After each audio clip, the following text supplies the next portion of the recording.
আজ 5 তারিখ সকাল, পরিবর্তনের সকাল। তাই আজকের দিনটা একটু অন্যভাবে সেলিব্রেট করব। কাল থেকেই আকাশ মেঘলা, তাই গাটা বেশ আরাম লাগছে। ঠান্ডা ঠান্ডা ওয়েদার। আর এই ঠান্ডা ওয়েদার মানেই আমার একটুখানি ভালো কিছু খেতে ইচ্ছে করে। যেমন আজকে মনে হলো একটু চিকেন পোলাও করি। জানো তো, এই রেসিপিটা আমার নিজের রেসিপি। এটা ভীষণ চটজলদি হয়েও যায়, আর খেতে কিন্তু অসাধারণ লাগে। তোমরা অবশ্যই ট্রাই করতে পারো। আমার ফ্রিজে অল্প চিকেন ছিল, আমি একটু নুন, লঙ্কা গুঁড়ো, ভিনিগার আর একটু টক দই আর গোলমরিচ গুঁড়ো দিয়ে মাখিয়ে ম্যারিনেশনের জন্য দিলাম। এরপরে পরিমাণ মতো আমি গোবিন্দভোগ চালকে ধুয়ে রেখে দেবো।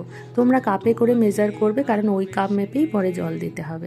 এরপর কড়াইতে সাদা তেল আর একটু ঘি দিয়ে পেঁয়াজটাকে ভালো করে ভেজে একটু আদা রসুন বাটা দিয়ে নাড়িয়ে চাড়িয়ে আমি সেই ম্যারিনেশন করে রাখা চিকেনগুলো দিয়ে দেবো।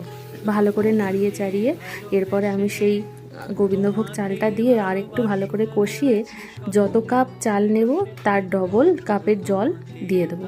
দিয়ে ভালো করে নাড়িয়ে একটু নুন চিনি অ্যাডজাস্ট করে একটু কাঁচা লঙ্কা ছড়িয়ে দিয়ে দেবো মিডিয়াম আঁচে।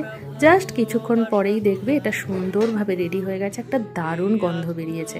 তোমরা একটু পারলে কাজু কিশমিশ দিও, এতে টেস্ট আরও ভালো হয়। যেদিন আমার একদম রান্না করতে ইচ্ছে করে না বা একদম কম জিনিস ঘরে থাকে, সেদিন আমি এটা বানাই।